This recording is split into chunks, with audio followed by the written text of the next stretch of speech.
Ah mon Pacalo, là, après tout ce que t'as dit, tu fais comment pour évaluer ton jeu mental là? Bah direct, c'est parti, hein. Allons-y alors.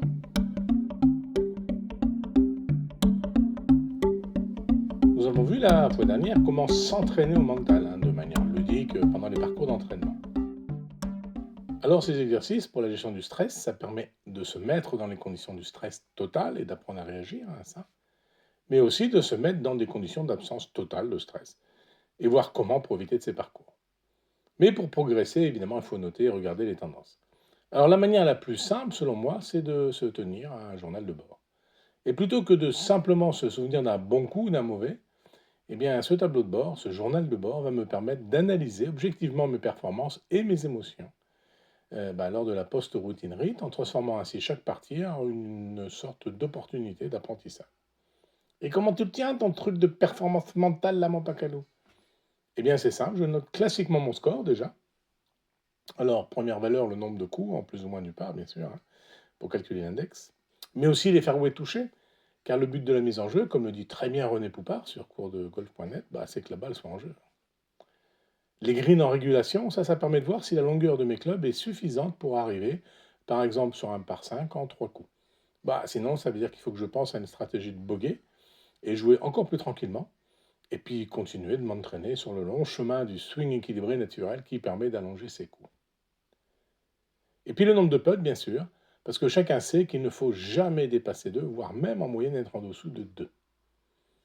Alors j'y note aussi, toujours dans la post-routine, le contexte et les émotions de chaque coup de chaque partie.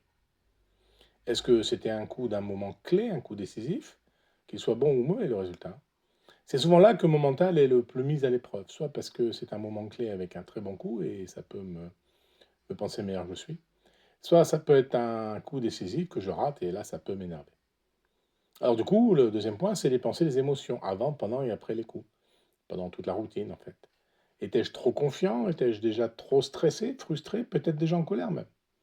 Est-ce que j'ai bien respecté mes routines d'avant-coup, de coup et d'après-coup?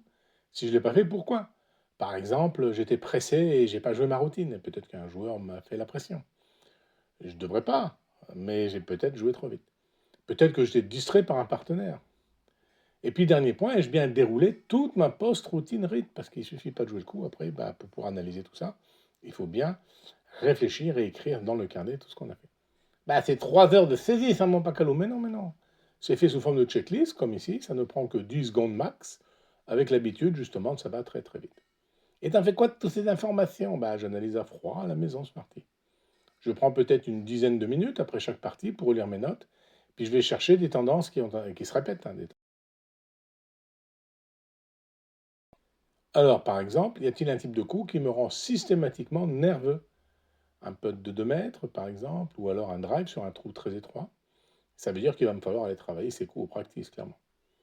Y a-t-il un moment de la partie où ma concentration a faibli, par exemple au 15e trou après un double bogey? Alors il faut travailler le mental, mais peut-être aussi la manière de me nourrir, parce qu'on sait que ne pas boire assez ou ne pas assez manger ou trop manger peut nuire à la concentration. On sait que c'est essentiel.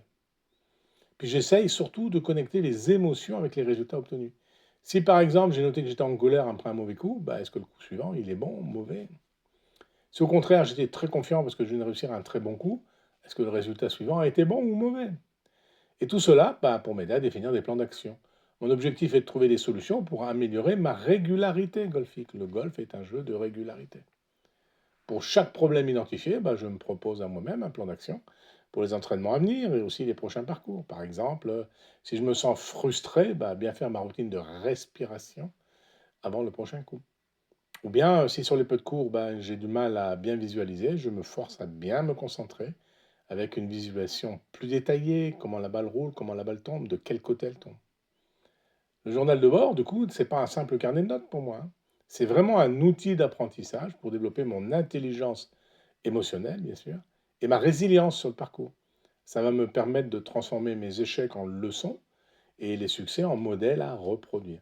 Comme pour les maths, finalement, la physique et tout ça, mon pacalo, mais oui, Smarty. On l'a déjà dit, on l'a déjà vu d'ailleurs dans de nombreuses vidéos de cette chaîne.